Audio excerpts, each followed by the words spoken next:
Shout out to my man, Kent Cutters. He likes Zippos. This is my Zippo, 1941 replica, meaning it's, what is that? 2 hinge. But I put the occasionally functional rocket insert in there. So yeah, your usual modern Zippo. I just pulled out another one. Here we go. There's one more hinge. See that? Just thought that was interesting. And goes rather nicely with the knife today that I'd like to show. My reground cold steel holdout with a semi-mirror polish in CTS XHP. The etch is starting to go there. So this had serrations on it, and it was for sale on eBay, advertised as from the Lynn Thompson collection. I actually have a certificate somewhere, but whatever. Apparently, it used to belong to Lynn Thompson, allegedly. And it's a reputable seller, so I guess maybe it did, you know. But I guess Lynn Thompson may have had 50 of everything that he authorized, right? Or authored, indeed. So I had an idea with this knife. Well, let's get the blade out, shall we?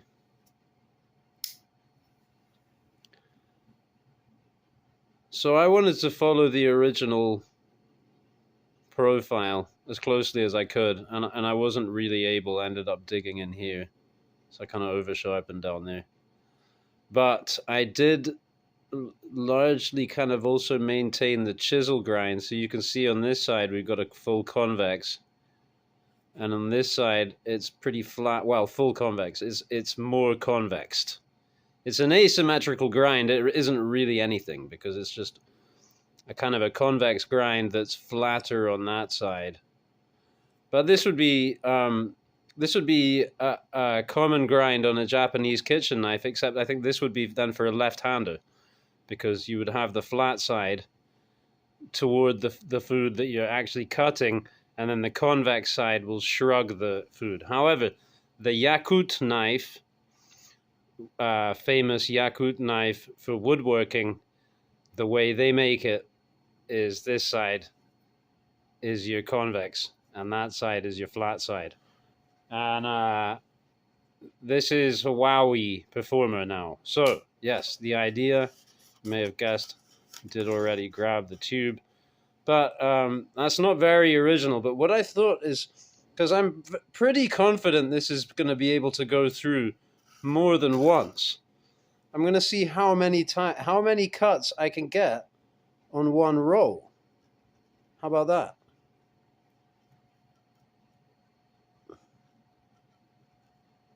It's tougher to dig in all the way up here. There we go. I think it's tougher.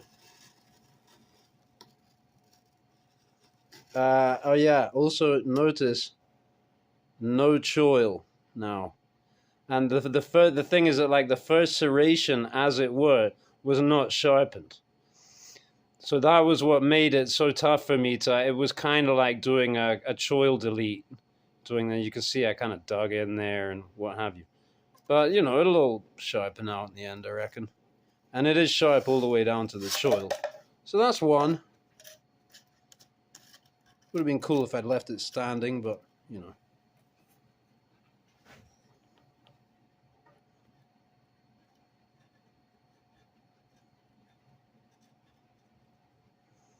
Oh, now the question is, am I allowed to hone? I think I should be allowed to hone. I think we should just go for it. Maybe not so sharp down there. Maybe not done for the edge, huh? Now, am I allowed to use the seam?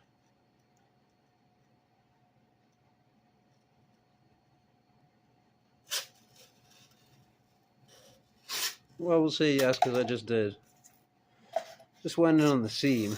And that's 2. So the rules for this competition are you're allowed to use the seam. There's only so many times you're going to be able to use the seam anyway.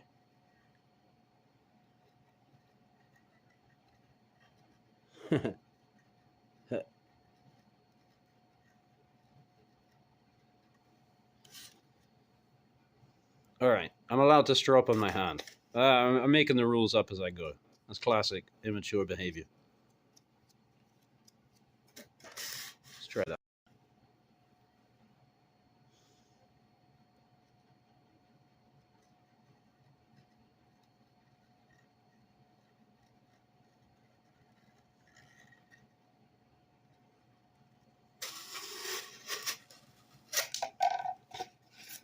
Three.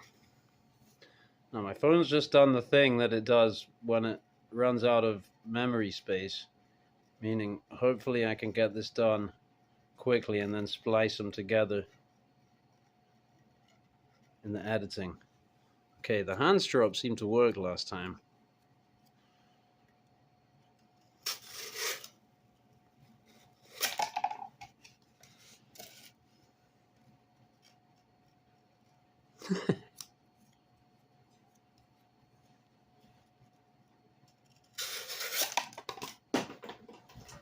Very interesting data about the hand strop.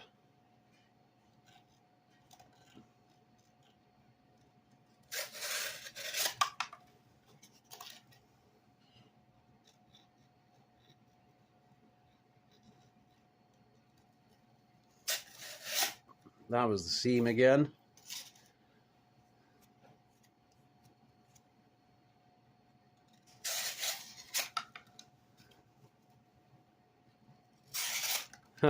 Down here it gets so easy.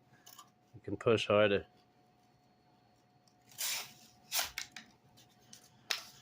I've lost count. Has anyone been counting? We'll count the rings at the end. Oh.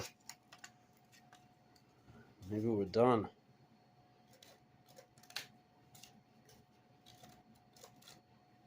I mean, that one, it didn't really go through.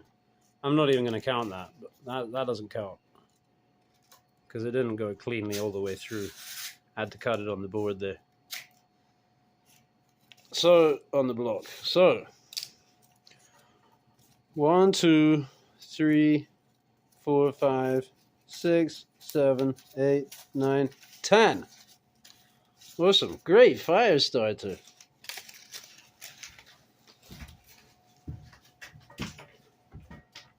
Okay, well, that's the cold steel holdout. The OUT Regrind. Working our way to a full mirror polish. Thanks for watching.